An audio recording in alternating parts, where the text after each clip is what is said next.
Up for review part 2. This time to the rear. So, do you like stock reverse lights?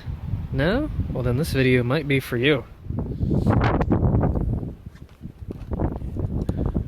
Alright, so up for review today. I was contacted by a company that sells LED light products, and they wanted me to do a review on some of their replacement bulbs. So in the previous video I did the H4 headlights in the Civic, and they're working out pretty well. So they also wanted me to review some smaller bulbs. So this is an 1156 LED bulb. It's white, and it'll replace the reverse lights in the Jeep. So this is by a company called WOXMA or something like that.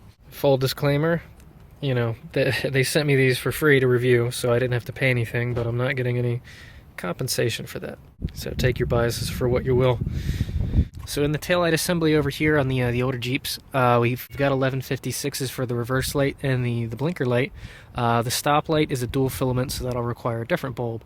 Also, these are not, they don't have load resistors in them, so if you want to use them for like a flasher, they're going to make it flash really fast, so you'd have to get some kind of load resistor to go with them.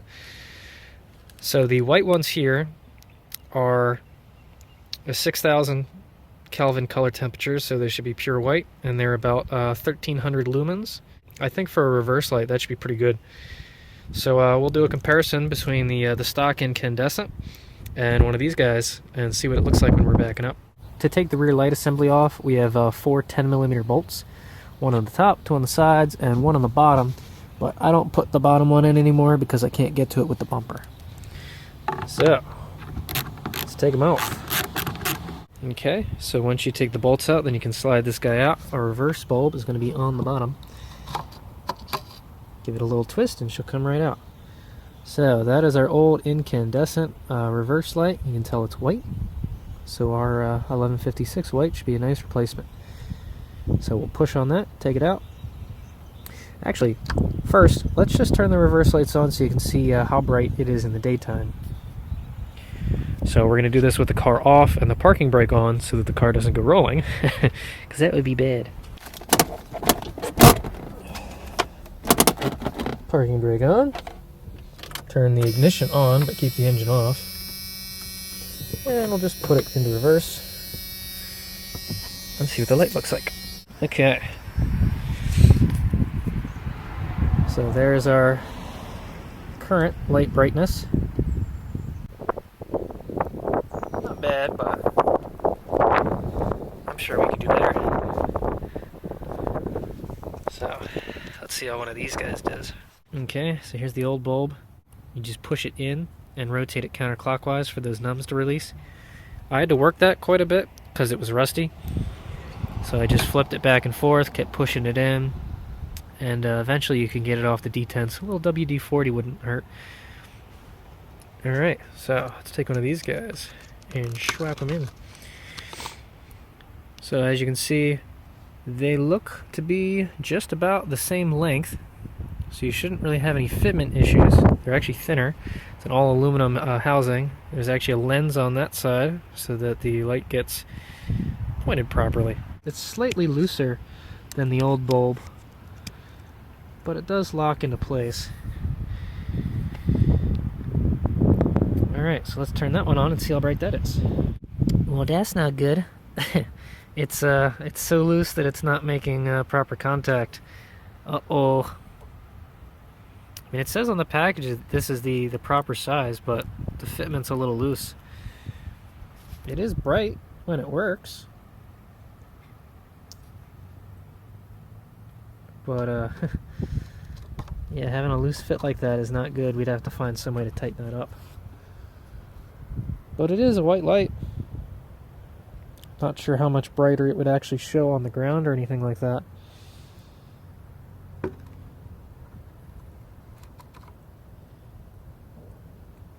Let's see if the other one is just as loose. Okay, that's better. The other one in the package fits a lot tighter. Yeah, it doesn't bounce around or anything. So I wonder why that other one didn't fit. But, you know, not bad. I don't know if it's a whole lot brighter, but it's definitely whiter. So if you are trying to go for a nice pure white look, it's definitely pure white. So I guess we'll have to wait until it's darker and see how the brightness really compares. But at least you can see what's going on in the daylight. Okay, so just as a daytime comparison, you can see the difference in brightnesses. The right one has the LED and the left one has the incandescent. So the right one is definitely, you know, a pure white, whereas the incandescent is like a warmer color temperature.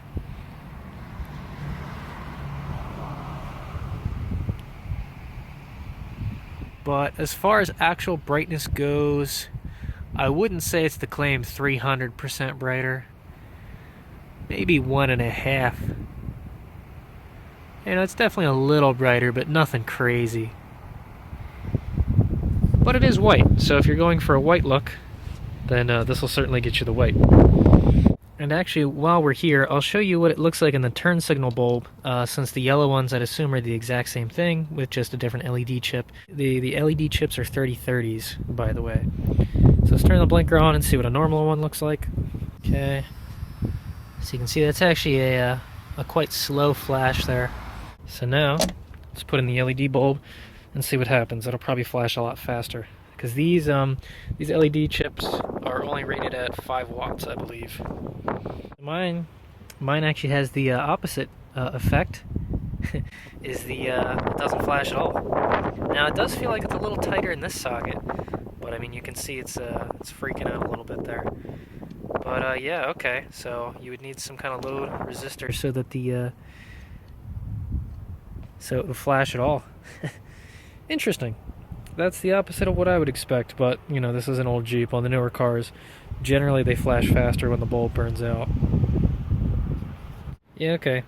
I took the bulb out completely and it doesn't flash. But yeah, that's why the load resistors are important, because the way that the flasher works is that I believe it's a bimetal material. It heats up under a certain load, and when it gets to a certain temperature, then it opens, and that's what makes the light turn off. And when it cools down, it closes again. So it's a heat-activated switch, basically, and if there's not enough power running through it, it doesn't get hot enough. But the four-way hazard does not use that heat system. It'll blink no matter what. So let's put the hazard on and see. There you go. So this is with the hazards on, and you can see it blinks perfectly fine. So if you don't feel like doing some kind of load resistor setup, what you could do for the Jeeps anyway is to get a hazard flasher instead of the blinker, and then they would blink all the time, but you wouldn't know if they ever burnt out. So just be aware of that. But it is a constant on-off. So there you go. So far, brightness, decent. The color is white, so, you know, at least it is the advertised color. But the socket fitment is a little loose for these older, worn-out sockets. So you might have occasional flickering or just bulbs not working in general because of a loose fit. So I'm not super happy about that. There you go. So that's a good difference there between the LED and the regular. The LED definitely catches your attention more because it's a very fast on-off. So the cool thing with this actually is, since you have yellow lenses, the bulbs can be white. You know, they don't have to be yellow. So what I'm noticing is that the original blinker has a much more orange color to it, like a really low color temperature. Where this one, it's certainly not white. You know, it's brighter and it's more of like a yellow. I like the orange color personally, just as far as color preference, but the yellow one definitely catches your eyes a lot more. Interesting. It's a shame the regular blinker doesn't work like that, because that actually it's not bad. I might have to go LEDs. Okay, so as promised, here we are at night. So, as we can see, the white is very white. You know, that's looking like a perfect white right there, around 65. And if we bring the brightness down, you can see that it's a little brighter. It's definitely brighter. You know, they're not lying. But you know, you're still not getting a ton of it. I don't know. It looks a little weird. It's definitely casting some light. But I don't know. It doesn't feel like it's quite as bright as they promised. I wouldn't say it's 300% brighter, but it's definitely brighter and it's definitely whiter. So if that's what you're looking for, then that's what you can get. I don't know, man. It's weird. For an older Jeep, I don't know. I'm kind of a sucker for the warmer temperatures. It looks more classic, proper time period and all that. Not bad. All right, let's see what the blinker looks like. Okay. So next up, here's the blinker. Let's get a nice focus on that. That's a tough one too. Because if I'm just going off like the glow in my eyes, it almost feels like the incandescent is showing more light. I don't know if I'm just getting tripped up, but I feel like it glows a lot more. The LED is more noticeable for its, direct on-off, but the left one is certainly brighter. I don't know. I really don't know how I feel. It's kind of on the fence. It's one of those things, if you have an LED preference, then hey, there you go. But for me, if I were to try the turn signals, I would definitely, for the very least, go for an orange. The white ones, it's not doing it for me. That's like a piss yellow, not the orange that I like. But yeah, you'd have to get yourself a 4-way flasher so that they would actually blink with the turn signal. Gives me something to think about for sure. But anyway, that's what it looks like with the LEDs and the turn signal and all that. I didn't have the brake light ones because it's a different bulb size. It's a dual filament. But there you go. So that's what LED reverse lights and turn lights look like from whatever brand that was. The WOXMA. So hopefully that gives you a little information on LED parking lights and things like that. Let me know what you think. Okay, to give the white light a little credit, that is definitely giving a lot more light. So just looking at this, if I cover the white like the LED one, there's a pretty noticeable difference. And when I cover the incandescent, there's not as much of a difference. So as far as actual light output, yeah, the white ones definitely give you more light in the back. But since I have those aftermarket reverse lights, they're like 16 watts a piece. They do everything I need. So if overkill is what you're looking for, well, then yeah, you can get overkill. You definitely don't want to be pointing that at anyone when you're backing up in a parking lot, but on the trail and when you're trying to park into your spot or anything, oh yeah, she'll do you real nice. But that's just to give you an idea of what it all looks like.